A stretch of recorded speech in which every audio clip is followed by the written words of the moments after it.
What's more fun than learning how to fly a vintage Piper J3 Cub? Learning how to fly one off the water, of course.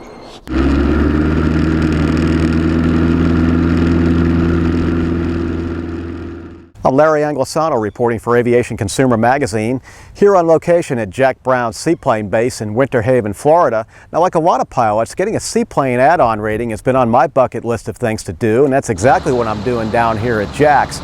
To tell us a little bit more about what you might expect and what the program is made of, here's Jack Brown's Ben Shipp. I've been an instructor here at Brown Seaplane coming up on 5 years now.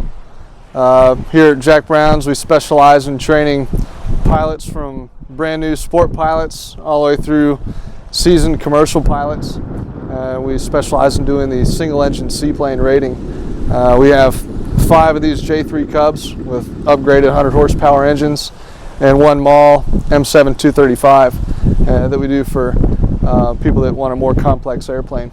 Now, in ground school, when you do show up the first day, we'll be covering more of the theories and concepts of seaplane flying.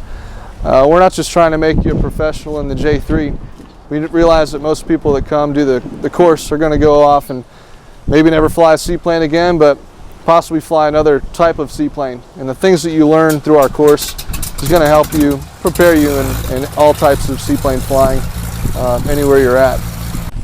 After you get out of ground school, your ground instructor will take you out to the hangar. You'll do a walk around, and you'll learn how to pre-flight the J3 and some specific things to look for on seaplanes in general as far as the rigging and the floats are concerned.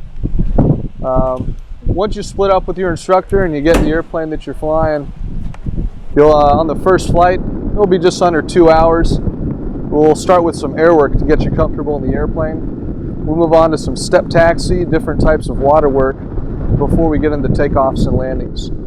Generally on the first flight, you'll cover idle taxi, step taxis, normal, rough, and maybe an introduction of glassy water landings.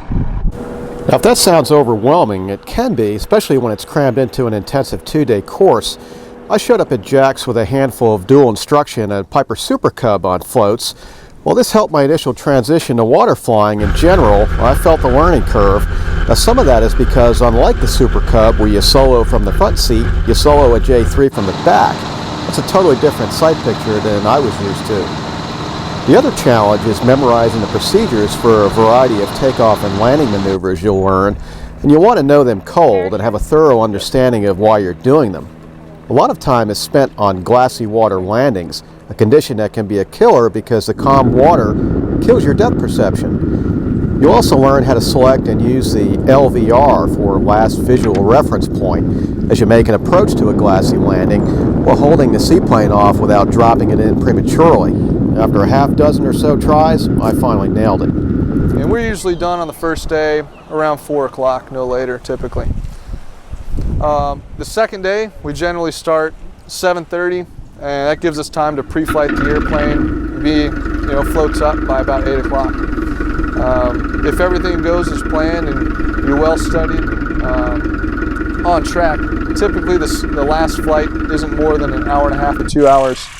It's mostly review from the first day because we'll have covered most everything the first day, with the exception of possible emergency landings, which we'll be covering more on the last flight. When the instructor finds you proficient for the check ride, you'll come back, you'll submit your IACRA paperwork and another debrief with your instructor. And if he thinks you're good to go and you're feeling confident, you'll be going on your check ride.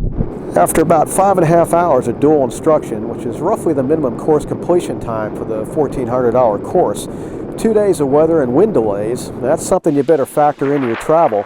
And with my brain still trying to digest everything Shipp taught me, I wasn't quite ready for any seaplane check ride. But after one more late night of book study and tossing and turning in my hotel bed, I brought my A game the following day, where it really only took one more flight to pull it all together. With a bit of 7 hours of duel, Shipp signed me off to face a humble and Master Pilot Award recipient and Check Airman John Bossman Brown.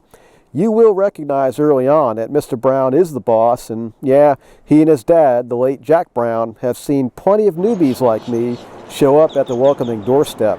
You better leave your ego and your smooth talk outside. As far as our examiners here, Mr. Brown and his brother Chuck Brown are two most common examiners that we use here, and they're no stranger to the seaplane check ride. I know that John Brown has done probably close to 20,000 seaplane check rides, so you can't BS this fella. So he knows what he's looking for, and he doesn't do anything to trick you up, but he gives a very fair, honest check ride. Honest, fair, and predictable it was, and like any check ride, demonstrating a good command of the aircraft without rushing into anything is a good start. Now, Mr. Brown advised that I would be held to the standards set in the FAA's examiner's manual, while he would not offer any advice or instruction along the way, although I was instructed to turn off all my cameras. Yeah, I get that.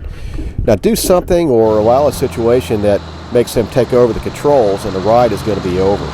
Now, while his hands hovered centimeters from those controls as I flew him around, I didn't allow that to happen.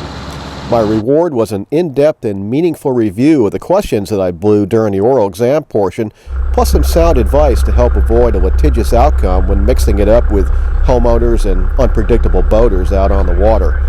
He also reminded me that I was an ambassador to the sport and now an official seaplane pilot. What makes the J3 better than some other airplanes as far as training goes?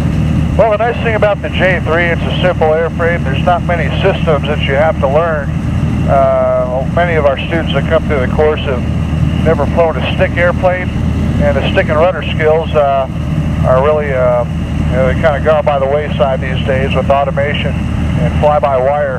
So it's a lot of fun flying these, vintage, more or less, aircraft. And these airplanes, very few instruments in the panel.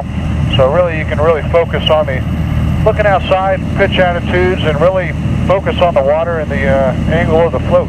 They're a great airplane.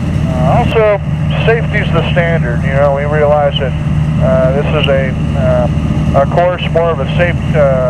It's a license to learn, as is any new certificate or rating. And that being said, we're looking for good, safe landing techniques and takeoff. And one of the biggest things is just good decision-making skills and not hurrying in and getting yourself into trouble. And you can read more about seaplane flying in the March 2016 issue of Aviation Consumer Magazine. Reporting for Aviation Consumer, I'm Larry Anglisano. Thanks for watching.